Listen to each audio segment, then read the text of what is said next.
Hi, I'm Brienne. This little study is about 1.5 inches wide. This one took probably a few more minutes. They're of the same scene, and I used both of them to create this painting. Before I even think about color or brushes or putting watercolor onto paper, I solved my painting here. And honestly, this practice of doing a value study before every painting has improved my work more than anything else. I find that a lot of beginning artists don't understand the purpose of a value study and also don't know how to do one properly. This is what I will show you today so that you can improve your paintings. So let's get drawing. I always want to start off with an outline or some kind of border. Now here I'm just quickly going through by composing just the basic outline or the shapes. And a lot of artists will end up stopping here because they think the value study is really just about shape position, which that is part of it. It really is. But more importantly, it is the value relationships between the shapes. So my first step is to draw in the shapes like you see. Now I'm going to start coloring in deliberately each shape or mass, if you want to think of it that way, whether it's a light value, middle value, or a darker value. Here I've kind of decided that I wanted the sky maybe a little darker, but I'm making this decision. In fact, I'm not quite sure. I end up changing it later.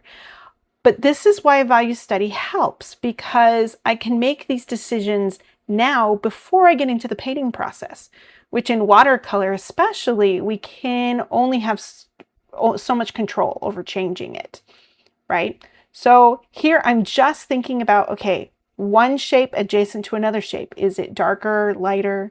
You can see I put in a couple windows here and there. That's just for reference. It's not really detail. The important point about these thumbnails, these small studies, it's not about the detail. I'm only asking one question. Where do my biggest light, middle, and dark value shapes belong? You can see I'm really coming in with that dark tree. That's an important dark shape. But again, it's not about the thing. It's about the shape and how it's related to the other shapes around it. Okay, so I know that that mass, that tree mass is so dark, and it's actually what helps the structure of the painting. So it's important for me to do this so that I have it in my head and understand what my value relationship is, what the pattern is. And now I'm going to color in the azalea bush. And sometimes you might think, oh, it's got color, but I'm really focusing on what the value of it is. Because it's in shadow, I know it can't be too light. So that's an important thing to understand.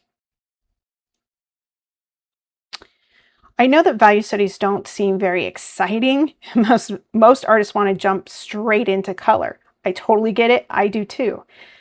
But over the years, I've realized that the most important thing that I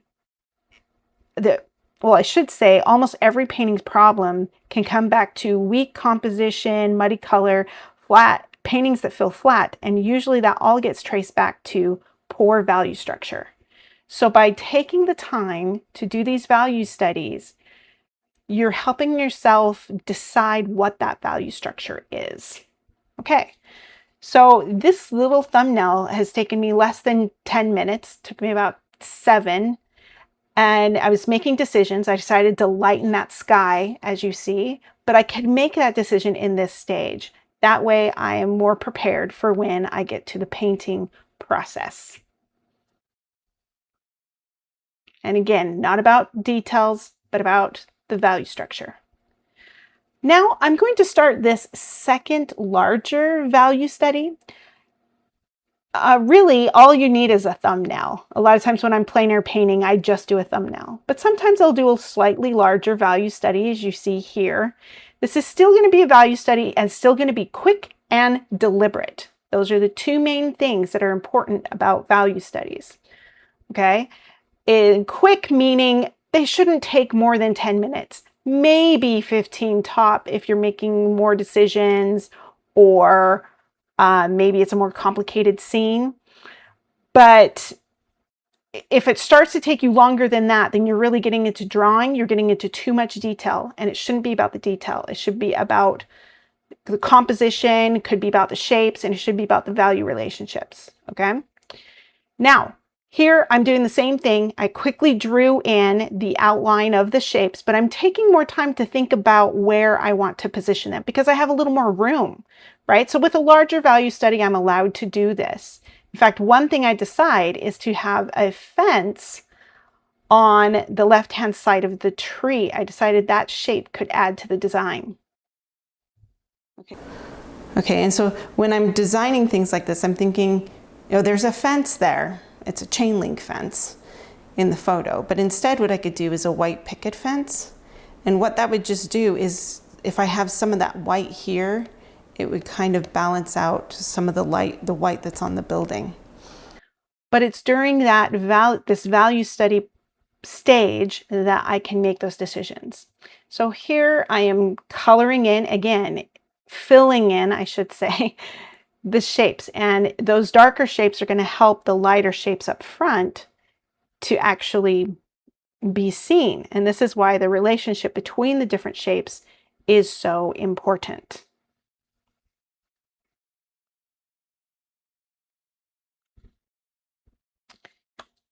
Now here I'm going into the picket fence, and I realize that in order to see that white picket fence, I need something darker behind it. So I can make that decision and decide, okay, well, I'm going to put in a darker shape. Could be a dark bush. You know, it really doesn't matter. It's about the shape and the value next to it. But that will help us to see that lighter fence. Okay, now I'm going to fill in the shape of that massive tree, which of course will end up getting darker. But sometimes I just start by filling in mass areas. And this is one reason why you want to be careful about your value studies getting too large. In fact, this is really the limit, about 3 inches by 5 inches. Never go bigger than that for a value study. If you want to do a drawing, that's a totally separate thing. But if you're doing this for a painting, this is actually probably bigger than I need. But it still took me about maybe 12 minutes. So, but I'm making this decision, I'm filling in these areas. And of course, if it gets bigger, then the longer it takes, right? And I'm going to put in the windows. And now with this bigger area, I can position them a little more carefully. But always, when I get to the painting stage, that's when I can be much more careful with the drawing and make those compositional decisions. This is just giving me a start, a roadmap to start on. Then, of course, as I paint, I can always adjust my plan. There's nothing wrong with that.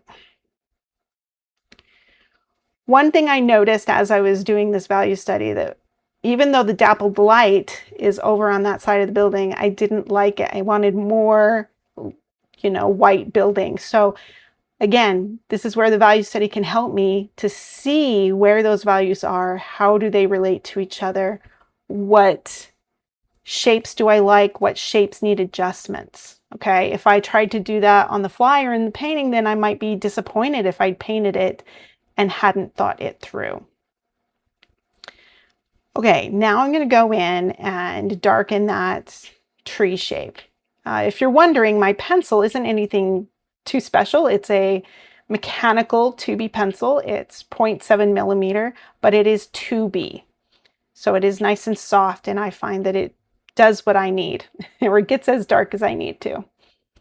So I love it. All right, bringing in, of course, at this, I'm bringing in a little more details than I need to because I have the room to do that. So realize that with the thumbnail is really the most important because it gives you that value pattern and the structure of your painting. And then with the larger one, you can get a little more detail and shape development. And you can make notes for yourself to decide what you want to do with the painting. I have done these value studies before every painting for years. Whether it's a landscape, a street scene, or dappled light like this painting, the process is always the same. Start by focusing on the big shapes and the value relationships. Then you have your value structure.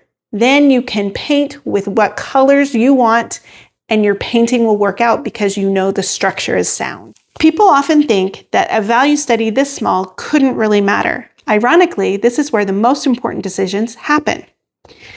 I challenge you this week, before your next painting, to take the time to do a value study. And I'd love to hear if it changes the way that you approach your paintings. Thank you for watching, and I hope that this was helpful. Please like and subscribe to my YouTube channel. I really appreciate it. Also, if you would like to learn more from me online, check out the options on travelingcolorstudio.com. I would love to see you there. Until next time, happy drawing and painting.